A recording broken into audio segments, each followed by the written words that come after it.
Every day, you enter a small, quiet room. You close the door. You turn a handle.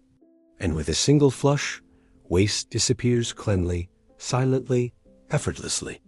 But for most of human history, this simple act didn't exist. No pipes, no privacy, no running water, only pits, streets, rivers, and disease. This is the story of how humanity went from squatting over holes in the ground to building the most complex sanitation systems ever created. This is the hidden history of toilets and how they shaped civilization itself. To understand ancient toilets, we must first understand a hard truth. For thousands of years, human waste was one of humanity's greatest enemies. Cities grew faster than sanitation. People lived close together. Waste accumulated. And when waste wasn't controlled, it killed quietly and efficiently. Long before antibiotics or modern medicine, survival depended on one thing. Where did the waste go? The earliest humans had no toilets at all. Hunter-gatherers simply moved away from their waste. But once humans settled, once villages became cities, waste became a permanent problem. And every civilization solved it differently. Some brilliantly, others disastrously. The first toilets, prehistoric and early civilizations. The earliest known toilets date back over 5,000 years. In the Indus Valley civilization, modern-day Pakistan, and India, archaeologists discovered something astonishing. Brick-lined toilets inside homes, vertical chutes, covered drains leading to citywide sewer systems. This was not primitive living. This was advanced urban planning. At the same time, in Mesopotamia, waste was disposed of in clay pipes, cesspits beneath houses, streets that doubled as drainage channels. But maintenance was rare. Overflow was common.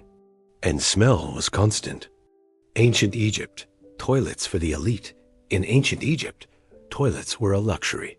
Wealthy homes had limestone toilet seats and sand-filled pits underneath. Servants emptied waste manually.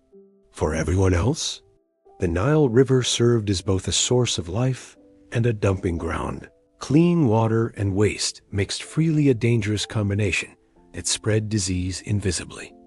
Ancient Greece, public and private contrasts. Greek cities introduced public latrines, long stone benches with holes.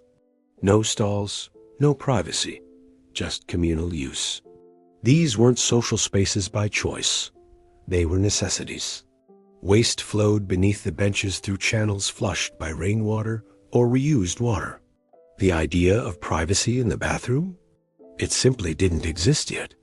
Ancient Rome, engineering marvel, human-cost Rome took sanitation further than any ancient civilization. They built public latrines connected to flowing water.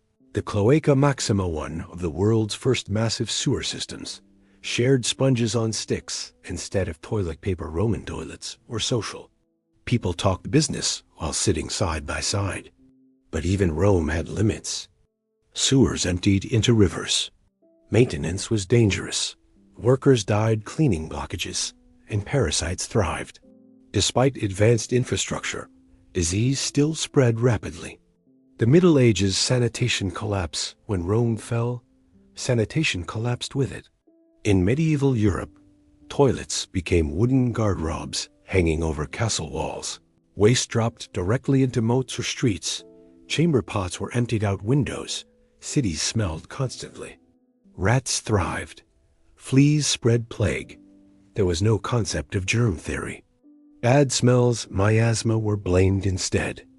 Ironically, people bathed less, believing water opened pores to disease. The result? Some of the deadliest epidemics in human history. Early modern period. The birth of the flush. In 1596, Sir John Harington designed an early flushing toilet for Queen Elizabeth I. It worked, but water was scarce. Sewers didn't exist, and waste simply moved from inside the house to outside the door. Cities still weren't ready. It wasn't until the 19th century that everything changed. The sanitation revolution. Industrial cities were choking on their own waste.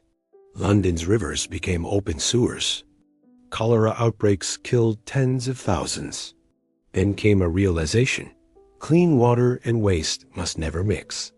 Engineers redesigned cities with underground sewer networks, pressurized water systems and traps, and bends to block sewer gases. The modern flush toilet wasn't just convenience. It was a life-saving machine. Life expectancy rose. Child mortality dropped. Cities became survivable. The modern bathroom, a hidden machine. Today's bathroom is a masterpiece of invisible engineering. Behind the walls, fresh water travels miles under pressure. Waste flows downhill through gravity-based networks, and treatment plants clean water before returning it to nature. A single flush triggers valves, pressure systems, hydraulic flows perfected over centuries. What once required servants, rivers, or streets now happens silently in seconds.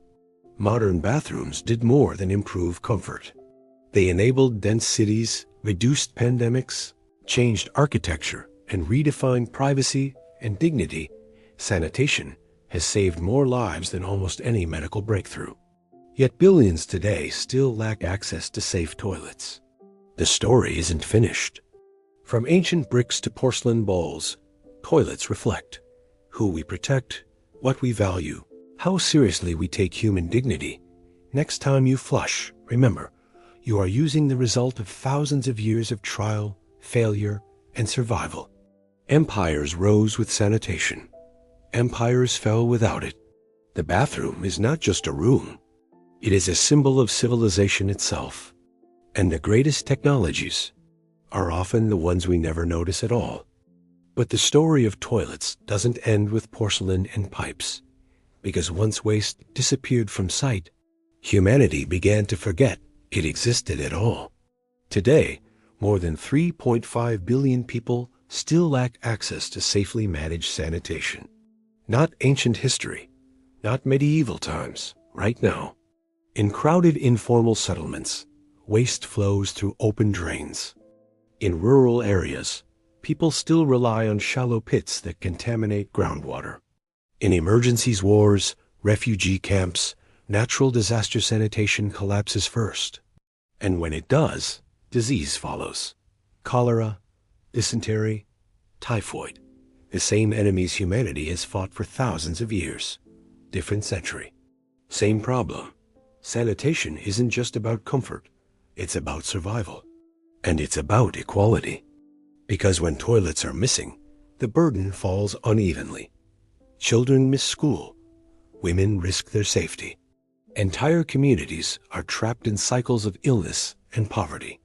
A toilet can mean the difference between education and absence, between dignity and fear, between life and death. Even in wealthy nations, the modern toilet has a flaw. Uses enormous amounts of clean drinking water to move waste. So engineers are rethinking everything. Waterless toilets that use chemical reactions. Vacuum systems inspired by airplanes and spacecraft. Toilets that turn waste into fertilizer, fuel, or clean energy. Systems designed for places with no sewers, no pipes, no infrastructure at all. Some new toilets don't flush downward. They seal, separate, dry, or convert waste on the spot. What was once seen only as filth is now being treated as a resource. This isn't just innovation. It's a return to an ancient truth. Waste never truly disappears. It only goes somewhere else. Even beyond our planet, toilets matter. On the International Space Station, waste doesn't fall. It's pulled by airflow, captured, recycled. Astronaut urine becomes drinking water again. Every drop is precious.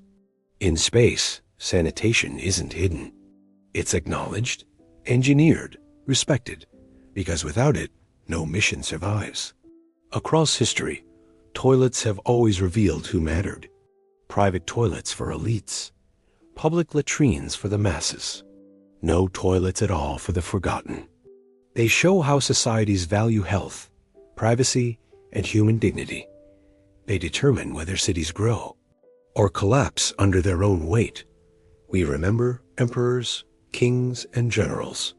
But behind every lasting civilization was something far less glamorous, a way to deal with waste. The toilet is not just a fixture. It is a quiet contract between society and survival. It protects water. It protects health. It protects dignity. And every time you flush, you participate in a system older than empires, more powerful than armies, and more essential than almost any invention in human history. The rise of civilization wasn't only written in stone, law, or language. It was written underground, in pipes, in drains, in places we rarely think about, because the greatest technologies are not the ones that impress us. They're the ones that keep us alive, silently, every single day.